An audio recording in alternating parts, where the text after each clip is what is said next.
निगरान वजीर आजम को लेकर वजीर आजम शहबाज शरीफ और अपोजिशन लीडर राजा रियाज के दरमियान होने वाली मुलाकात से कोई नतीजा नहीं निकला। पाकिस्तानी सियासत पर नजर रखने वाला कोई भी शख्स इस बात को अच्छी तरह से जानता है कि निगरान वजीर आजम को लेकर हतमी फैसला ना शहबाज शरीफ ने करना है और ना ही राजा रियाज ने। इन दोनों का सियासी पस मंजर जानने वाले इस हकीकत को बखूबी समझते हैं। निगरान वजीर आजम की नामजदगी के लिए अभी आईनी मराहिल बाकी हैं। निगरान वजीर आजम पर इत्तेफाक न होने की सूरत में यह मामला 8 रुकनी पार्लिमानी कमेटी और फिर इलेक्शन कमीशन के पास जाएगा। आज निगरान वजीर आजम की दौड़ में सादिक संजरानी का नाम भी सामने आ गया है। जानने वाले जानते हैं कि सादिक संजरानी का नाम कहां से आया होगा। यहाँ बुनियादी सवाल यही है कि जिन कुव्वतों ने निगरान वजीर आजम का फैसला करना है, उनकी जानिब से अब तक निगरान वजीर आजम की नामजदगी में ताखीर क्यों है। सवाल इस तरह से, शहबाज शरीफ और राजा रियाज निगरान वजीर आजम का तकर्रुर, क्या शहबाज शरीफ बड़े भाई और राजा रियाज कहीं और से वाज़े इशारे के मुंतज़िर। ज़ैगम खान साहब, ये जो वक्त लिया जा रहा है, क्योंकि अभी कुछ देर पहले खबर इस्लामाबाद से हमारे एक सहाफ़ी हैं उनकी तरफ से भी दी गई, कुछ रिफ्ट पीपल्स पार्टी और नून लीग के भी दरमियान है। कहाँ कहाँ पर मामला अटका है या कहीं मामला तय है बट किसी और बात का इंतजार है। आयशा साहबा, मुझे इजाज़त दीजिए क्विकली मैं 2-3 लाइनें पिछली गुफ्तगू से ऐड कर लूँ। जी, 2013 से 2018 तक मुस्लिम लीग नवाज के दौर में पाकिस्तान की एक्सपोर्ट्स 8% गिर गई। 1 टके का भी इजाफा नहीं हुआ, $1 की एक्स्ट्रा एक्सपोर्ट्स नहीं हुई। जो पिछले दौर में हुई थी उसमें 8% 5 साल में गिरी।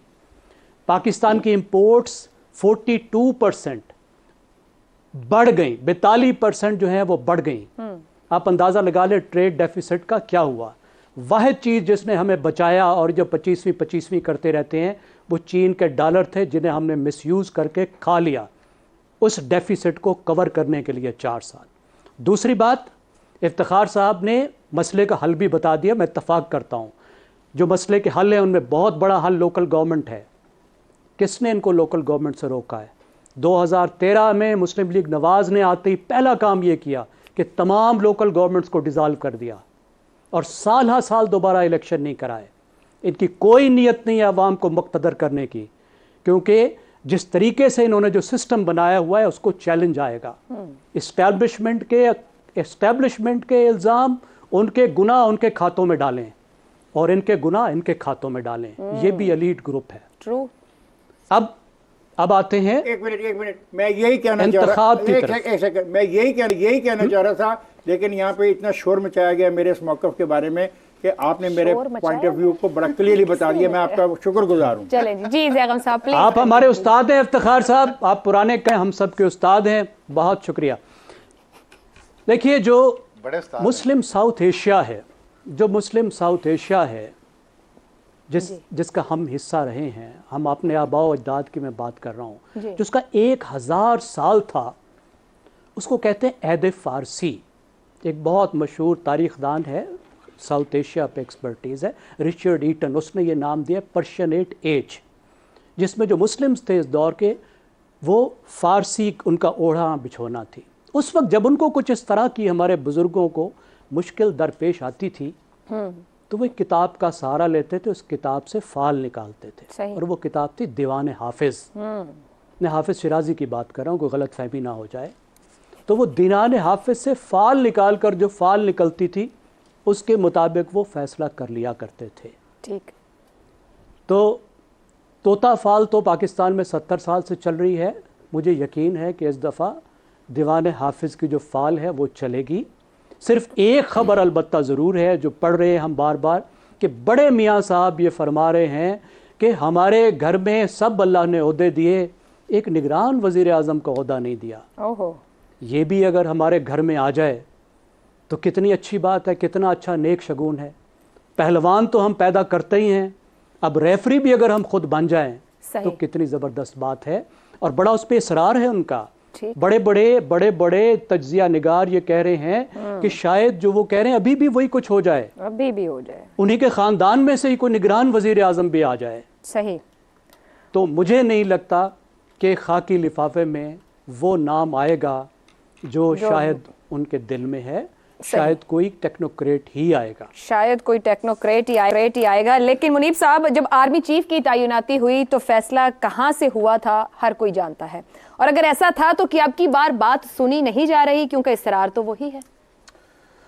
देखिए, वो जो उस वक्त हुआ उसके ऊपर तो खैर बहुत लंबी एक बहस हो सकती है कि वो क्यों हुआ और किस हद तक मेरे ख्याल में पाकिस्तान की तारीख के अंदर, देखिए पावर गेम तो हर वक्त होती है, और मैं समझता हूँ कि जो जितने भी एस्पायर करने वाले अफसरान होते हैं या एस्पिरेंट्स कहते हैं, वो हर एक का दिल होता है, और मैं समझता हूँ हर कोई डिज़र्व करता है जो इतना डेकोरेटेड हो कि वो पाकिस्तान की फ़ौज की कमांड संभाल सके। लेकिन बदकिस्मती से जो पिछले साल हुआ उसने तो चूल्हे ही हिला दी बहुत सी चीज़ों की, और मैं उसके बारे में एक केयरफुल असेसमेंट लिख भी चुका हूँ पिछले साल, और जो कुछ हुआ वो अब सबको पता है कि वो क्या क्या था।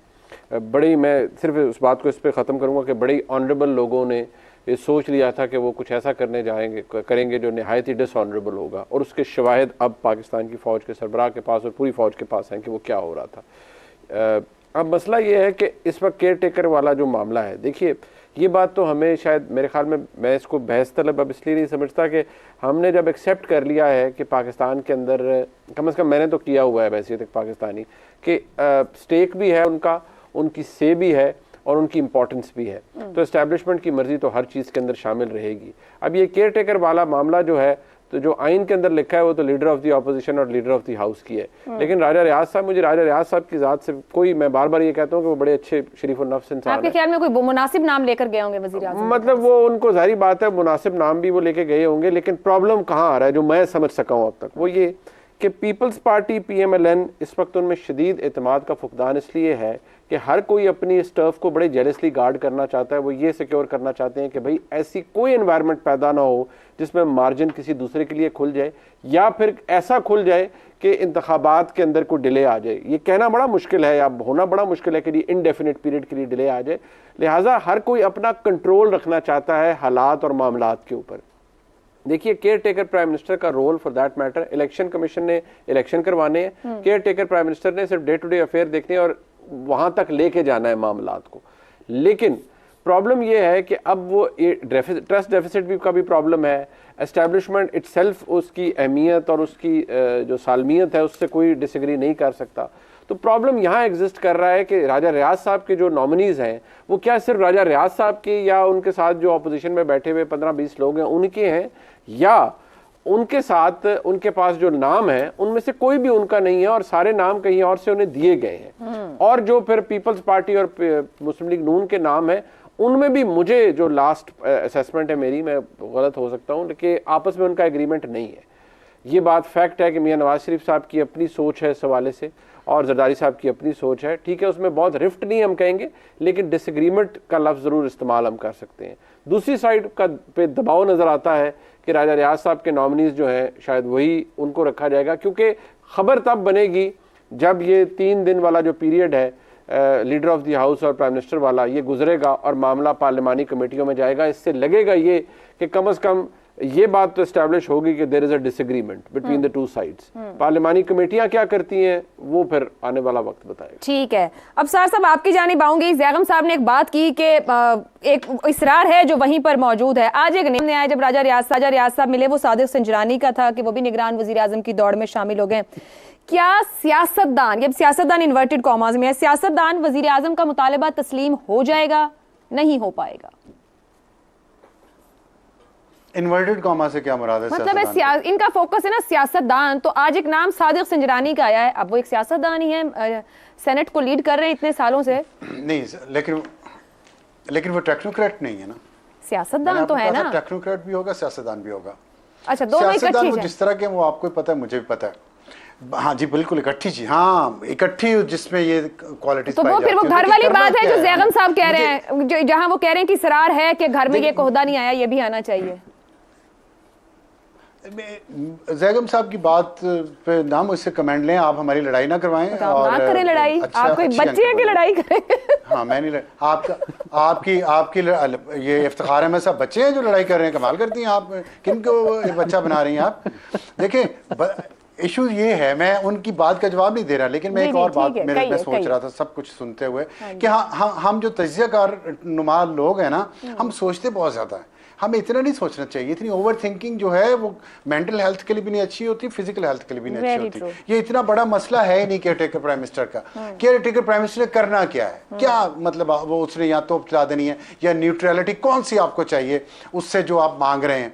उस देखें प्रॉब्लम इस वक्त जो मुल्क में है ना, मैं आपको खबर दे रहा हूँ, मैं आपको कोई तजिया नहीं कर रहा। इस वक्त मईशत जो है वो टॉप प्रायोरिटी पे है, इलेक्शन दूसरी प्रायोरिटी पे है, ये मेरी बात याद रखिएगा। और मईशत पे तवज्जो होनी है। केयर टेकर प्राइम मिनिस्टर ने क्या करना है, उसने इलेक्शन नहीं करवाने, इलेक्शन कमीशन ने करवाने हैं। जो कुछ भी होगा इलेक्शन कमीशन के जरिए, आप अगर उंगली उठाएंगी तो इलेक्शन कमीशन पे उठा सकती हैं या जिनके पास ताकत है उन पे उठा सकती हैं, वज़ीर आज़म पे नहीं उठा पाएंगी। वज़ीर आज़म ने 3 काम करने हैं, मईशत को बेहतर करना है, महंगाई कम करनी है, IMF के साथ जो हमारा मुआहिदा हुआ है उसको कंप्लीट करना है, और तीसरी चीज़ है बैरूनी सरमायाकारी जो होनी है, गवर्नमेंट टू गवर्नमेंट, G2G से जिसे कहते हैं, हुकूमतों के दरमियान जो सरमायाकारी होनी है, उनके मुआहिदों पे दस्तखत करने के लिए उनके पास पावर होनी चाहिए थी जो उनको दी गई है। ये होगा केयर टेकर प्राइम मिनिस्टर का काम। और उसके TORs, इन TORs के मुताबिक CVs चेक किए जा रहे हैं और फैसला कहीं ना कहीं हो चुका है। जो आपको ये नजर आ रहा है ना, ये देखें सियासत क्या है। सियासत ये है कि आप एक टेबल पे बैठे हैं और आप कहते हैं मेरा ये हक है, मेरा ये हक है, दूसरी पार्टी कहती है मेरा ये हक है, हमारी आवाम का ये हक है। उसमें निगोशिएट होता है कि हमें ये दे दें, हमें वो दे। ये निगोशिएशन हो रही, सियासी आप समझ लें कि अदला बदली हो रही है कुछ चीज़ों पे, और उसमें 2 पार्टीज बड़ी जो हैं, वो मुनीब साहब की बात ठीक है कि नवाज शरीफ और आसिफ अली जरदारी में कुछ चीज़ें तय होनी है, ये उनके नुमाइंदे हैं, ठीक है, इसमें कोई बुराई नहीं है। अगर वो अपनी पार्टी के हेड से हर कोई इंस्ट्रक्शन ले रहा है तो ये भी पार्टी को मजबूत करने की तरफ एक कदम है, जिसको मेरा ख्याल है कि हम सब सपोर्ट कर रहे हैं और करना भी चाहिए। ठीक है।